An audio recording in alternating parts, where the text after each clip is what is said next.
between Pilate and Jesus when he asked him dismissively, "What is truth?" What is He truth? didn't, and he didn't wait for an answer. So it wasn't intended to be a question.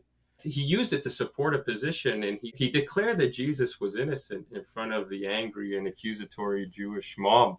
But then he had him flogged and handed over to be crucified. And this relates back to this whole notion of relativism. Pilate took it upon himself, Protagoras is saying, about man being the decider of all, since he went along with the idea that truth is relative.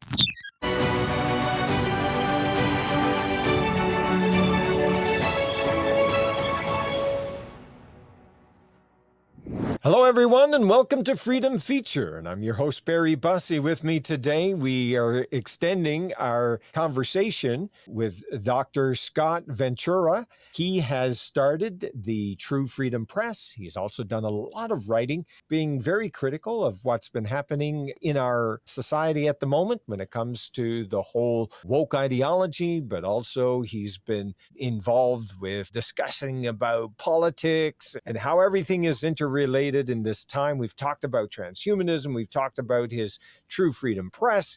And today we're going to be talking about truth. Scott, thank you for being with us. Well, thanks for having me back yet again, Barry. When it comes to the concept of truth, I was very impressed with this quote that you had in a recent True Freedom Press publication. Service for the People, I believe, is the name of the book, in which you had a preface and you talked about understanding what truth is. And I have been really interested in that quote of Aristotle, where Aristotle says, in order to understand truth, we need to understand that you say what is, and what is not, right? I mean, that's true. I think that is the best definition of truth that I have come across. And I mean, we're talking 2,400 years ago, right? Yeah. So the interesting thing is that we live in such a incredibly resistant and hostile environment towards the truth and truth in general. I mean, we see this in the many trends of our decadent culture, but the important thing is to remember that however inconsistently people live in what you could call a relativistic quagmire, meaning that they deny the truth intellectually, but they can't possibly live such a reality out since it would lead to some sort of nihilism. But again, this is impossible to live out. It's as if they live with their feet firmly planted in midair, so to speak. Common sense, logic, and things like science, hard work, prosperity, and property rights have been also demonized as harmful. They've been labeled as oppressive tools to enslave people when the truth is the exact opposite. So they're still affirming truth in spite of themselves. And so I see it as the truth is being upturned at every opportunity in our culture. And increasingly we're told, war is peace, oppression's freedom, male is female, female is male, racial equality is racism, the healthy are ill, as we've seen throughout the COVID debacle, and so on. So we also told, essentially what Orwell talked about. It's like we're getting that pummeled into our heads that 2 + 2 = 5. Which, by the way, I understand here in Ontario, it was labeled by some academic organization as a white supremacist dog whistle. Have you seen that? No, I haven't even seen that, but it's so typical of, our culture, our society, our education system. It's such a facile way of dismissing difficult ideas to wrestle with. And what's interesting is that, George Orwell himself was, temperamentally, he leaned more towards the left than the Oh, right, yeah. but he had a prophetic vision of what is to come if we continue down this path. And sometimes I think, he would even shudder at the stuff that we're seeing now. So, I mean, if we deny 2 + 2 = 5, we're basically ostracized and excluded from society. It leads me to think about this debate between the psychologist Dr. Jordan Peterson and the new atheist, the so-called new atheist Sam Harris. They had a debate on Harris's podcast, I believe it was several years ago. I think it was maybe in 2017 or 18. They had several of them, but the first one, I really found it remarkable how they strangely and awkwardly stumbled upon their words and thoughts and failed. They ultimately failed to provide a workable definition of truth. One would think that public intellectuals such as Peterson and Harris would be able to speak about truth in a coherent, useful, and meaningful way, but they couldn't. And in my experience, what's even more egregious was years ago when I was taking a mandatory course for my master's program in theology at St. Paul University in Ottawa. It was actually an eco-theology course, and it was taught by, I would say, somewhat radical feminists. This professor stated there is no truth with a capital T. And Mm. so after hearing this incoherent statement, I couldn't help myself, and I interjected it and asked her if that statement, which she just confusedly uttered, I asked her whether that was true. And the remarkable thing was that it seemed to be lost on her. The point was lost on her, the point that I was trying to make. And the thing is that as soon as someone denies truth, they affirm it unknowingly in spite of themselves. And so Right. the truth is always inescapable. One might wonder, and your audience might wonder, especially maybe Christians, what hope there can be possibly if a professor of theology denies the existence of truth. It turns out that many faculties of theology throughout the Western world, in Europe and North America, and probably in parts throughout Latin and South America, especially South American countries like Argentina, it seems that they're genuflecting at this altar of postmodernism, compromising not only the truth in general terms, but in particular, the truth of the gospel, especially in these faculties of theology. And so years ago, I remember a Catholic philosopher at a conference that I presented about Aristotle, actually. He asked me at a dinner, why do theologians hate God so much? It didn't take me aback because I saw that rampant through postmodern ideology that was running through the faculties of theology at St. Paul University and even at Dominican University College, where I actually, in conjunction with Carleton Universities, where I finished my doctorate.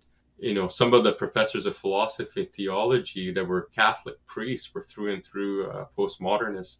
And they had Wow. some very disturbing ideas. And, it would shock people. And one of the things that I saw is that Mm. some students will come in as Catholics and leave as agnostics or New Agers or atheists. And I remember posting something on Facebook, and there was one girl who she went into the faculty of philosophy undergrad and finished her doctorate later than I finished mine. And she was making some comments, very upset about a post I made. And I kept asking her, what's your argument?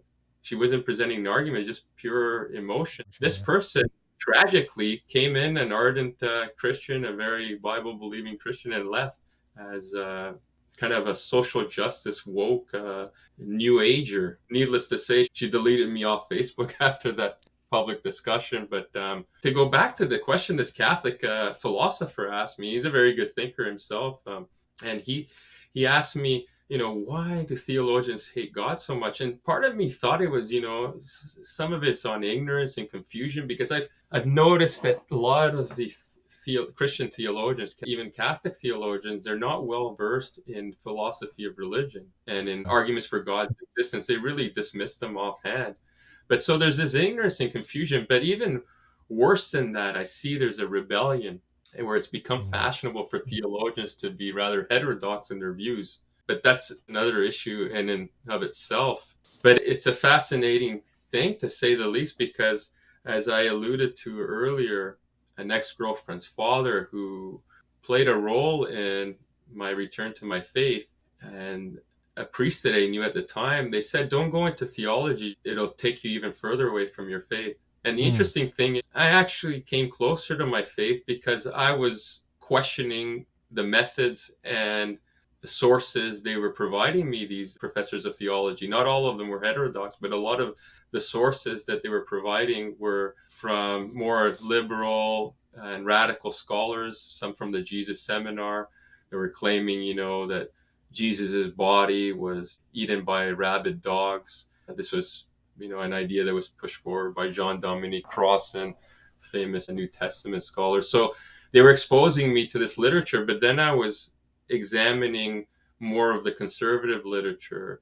So other New Testament scholars like N.T. Wright, Dr. Bill Craig, William Lane Craig, and Gary Habermas. So I started Mm. to see, okay, well, there's counter arguments to this, and I was convinced more by the counter arguments. So that played reverse role. Whatever people thought make me stray away from my once held faith brought me back, ironically, to my faith. It's interesting that I think that maybe my supervisor and others were supportive of me because they thought I wouldn't be a danger in terms of graduating with a doctorate, having such loosey goosey views about theology at the time.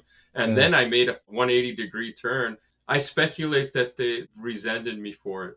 And Uh, so they didn't even give me a platform to speak about my first book. And so, anyways, theology's been, in many instances and in many faculties, not all professors, but it's been radicalized.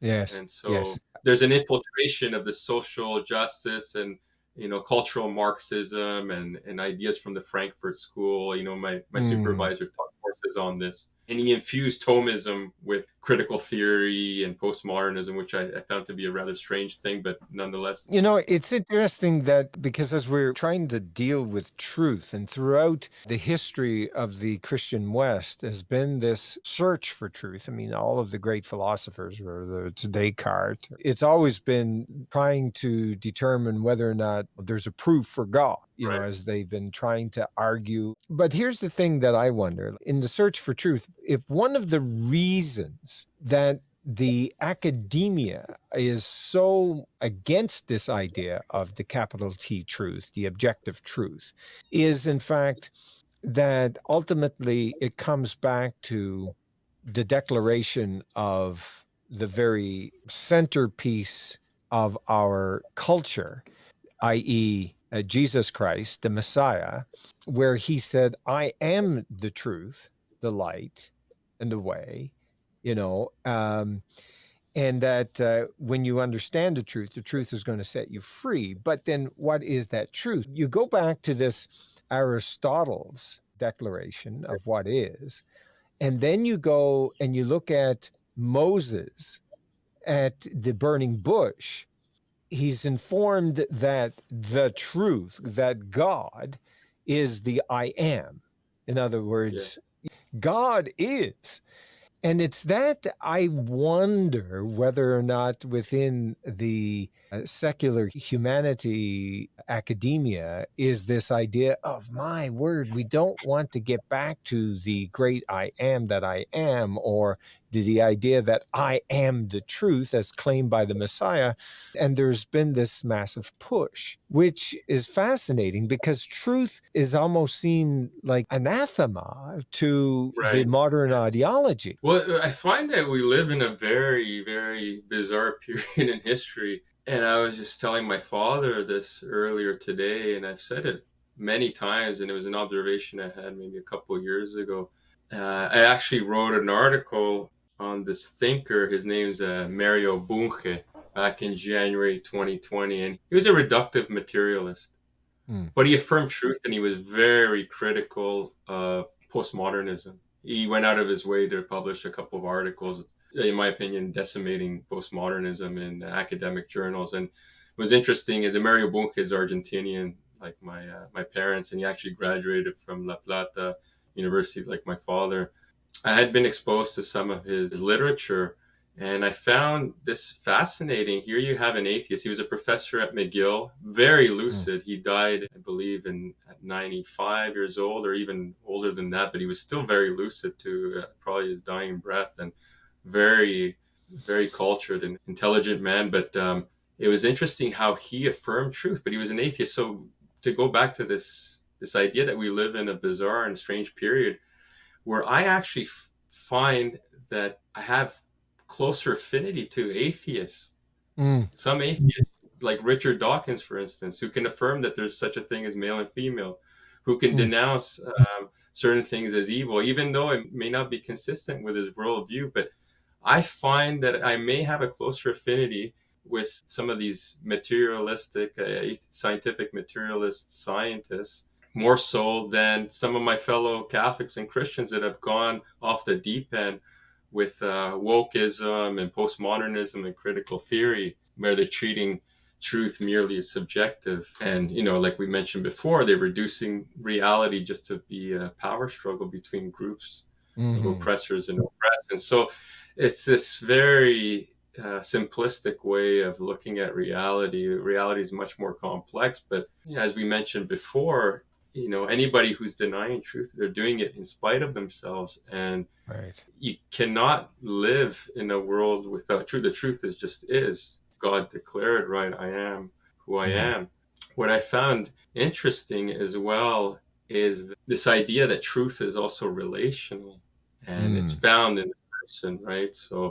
Um, so truth for Christians, as you know, is much more than just something objectively that's out there, or a correspondence theory of truth, or the law of non-contradiction. It's more than an abstract concept. It's relational, and it's Mm. exemplified, as you mentioned, in the person of Jesus. So much in the same way that we have this profound denial of truth in our culture, we can also say there's nothing new under the sun. These Right. ideas are nothing new. We had the pre-Socratic Greek philosopher, sophist Protagoras, who infamously stated, right, man is the measure of all things. Mm. Um, so man is the decider, and exactly goes back also to the transhumanist project, where you have people like Yuval Noah Harari, Mm. who some people have labeled as a false prophet. Some people even gone to speculate he's the Antichrist. I don't really buy into that, but he says it's like we'll be our own gods. It's kind of like the same dialogue that the serpent had with Adam and Eve. It's like, no, Mm. you won't perish. It's like it'll open your eyes, Yeah. and Yeah. you'll be able to have knowledge, right? And so you will be like God yourself.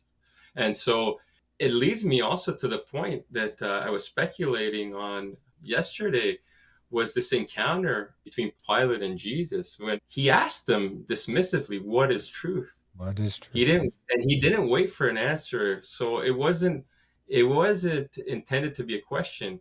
He used it to support a position, and he declared that Jesus was innocent in front of the angry and accusatory Jewish mob.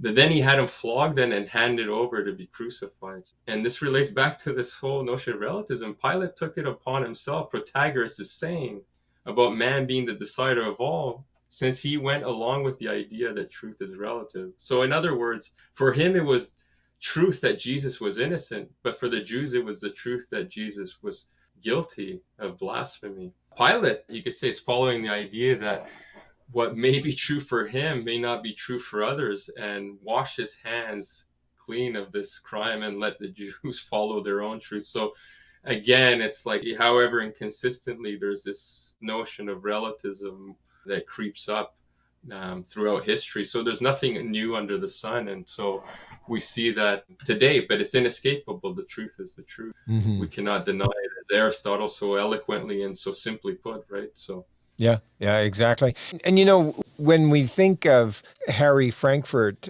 who wrote the book on bullshit, but also on the truth, which both great reads, what he points out in the book on truth is that without it, civilization simply cannot exist.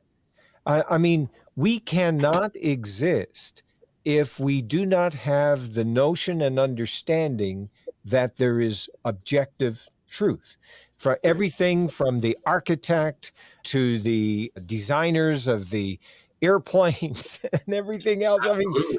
Everything collapses. There's some funny examples, evolutionarily wise. It's like, Alvin Plantinga, famous philosopher, he had this argument, the evolutionary argument against naturalism. And so, for even survival purposes, it's like there has to be such a thing as truth. For mhm, instance, if we perceive a hungry lion as a friendly and cuddly creature and attempt to cuddle it, things would not end very well for us. That's no, the truth. In recognizing such an imminent danger is fundamental to our survival. yeah, Likewise, if you think about the labels on a medication, if they're totally false and the containers on which they are, stuck, contain some sort of poison, we would be harmed or killed. And so the truth matters every step of the way. Science would fall apart, all of philosophy, theology, everything. Like you mentioned, the architecture, it's inescapable. We can't yeah. escape it. It's truth is truth, and society and life and reality just would be impossible to function. I see that our time is gone yet again. But I do think that this whole concept of truth, what can you share with us? What could be the takeaway for our audience here today as we've talked about this concept of truth? And just to hear your thoughts and any other projects you have dealing with truth that you want to share. How do we get to your information? But first of all, your thoughts, your final thought on the concept of truth, and then how can we get to your material? I would say that, as I iterated before, is that the truth is fundamental in every avenue, whether it's a scientific enterprise, whether it's in logic, whether it's in metaphysics, whether it's theology, um, whether it's in relationships. You have truth in things that you say. It's like that correspond with action. Truth is just inescapable, and it is the Mm. fabric of reality, and God is equated with truth, and we found it in a human person, Jesus Christ. Maybe we can even close with what Aristotle said again, so it's clear for the audience. And so to say of what is that it is not, or of what is not that it is false, right? So, Yeah. and the reverse, well, to say what is that it is, and of what is not that it is not, is true. Mm. So that to me is the most succinct and the clearest definition of truth that would have gone very well if Jordan Peterson and Sam Harris could have articulated that in their discussion, because they fumbled for literally an hour and a half or 2 hours. It was very sophomoric and Mm. tragic. And I'll close off with also saying that I had met Peterson a couple of times, and I actually I found an old letter I gave to him, and I put that in to my blog. I put it as a blog post. And so I spoke about truth, and I wrote an article where I contrast him and Jacques Derrida, the postmodernist. It was an Oh, yes. academic article published. Mhm. And so listening to some of Peterson's lecture, I surmised that he has two ideas of truth. One was he affirms an objective truth, even though he sounded like a postmodernist in that debate with Sam Harris. But Mm. he also affirms kind of a Darwinian sense, kind of a functional truth, maybe a survival truth, like I mentioned with the lion, With the not lion, considering the yeah. right. And so it was interesting. I actually in this it'll be available for your audience if they're interested to read in the next week. So I wrote a couple articles, and I gave them the early version of that article where I juxtapose his ideas with Jacques Derrida. I call him defender of truth, even though sometimes it's very unclear if he understands what truth is and how he struggles with coming to grips with maybe the inevitable of his pending Christian faith. Right. But what I found fascinating is that I also gave him an article that I wrote that was critical of his ideas and comparing him with Dr. William Lane Craig, who's Mm. written on the subjects that he's troubled with things like the argument for the existence of God. And also, he's been troubled with the divinity of Christ. And somebody like Craig has written extensively on the divine self-understanding of Jesus, and also the resurrection, the historicity of the resurrection, and the historiographical arguments and evidence for the resurrection of Christ. And Hmm. so I basically presented that. I gave it to him, and I actually put on the cover a picture of him with a rock lobster slapping a fish with a picture of Derrida. I gave him all that. He never got into contact with me, but nonetheless, I gave him that food for thought, and I don't know if he ever read it, but maybe, hopefully, it'll set his path towards truth more clearly. Yeah, to just I think the best way to end it is with that notion that Aristotle Oh, leaves with, and the truth is inescapable. You mm. deny it, you affirm it. You deny it Yeah, and you affirm it. absolutely. And I think that's the power of it all, right? I mean, it's just by trying to avoid it, as modern society is trying to avoid truth, the objective truth, the big T truth, in their denial, they're actually affirming it, which is, And the irony is lost on them as well, or the yeah, tragedy, I should say. Yeah, but yeah. Well, yeah. listen, so how can people get to your material? Yes, so I'm revamping my personal website. The address is www.scott, SCOTT, VENTUREYRA.com.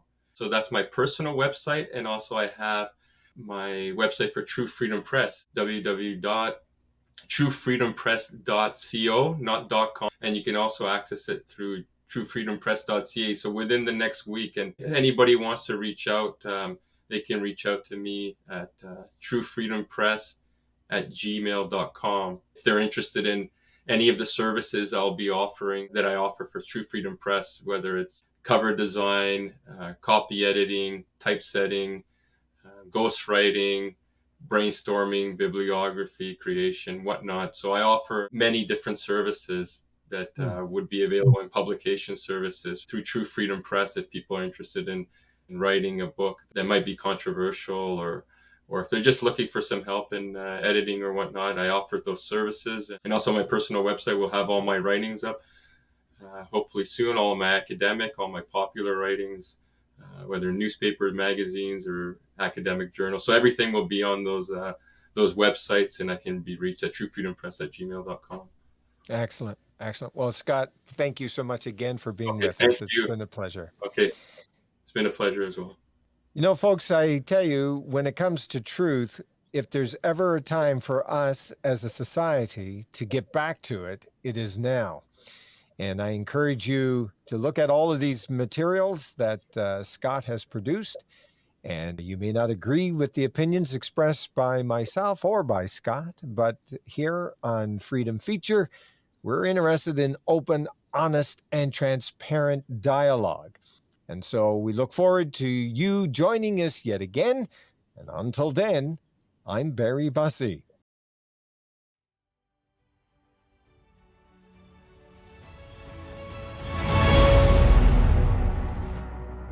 The fight for freedom consists not only in the legal battles in court, but also in the battle of ideas at the universities and in the media. It takes time, effort, and money to keep on top of the debates for freedom. Your donation allows us to keep fighting for all Canadians. Firstfreedoms.ca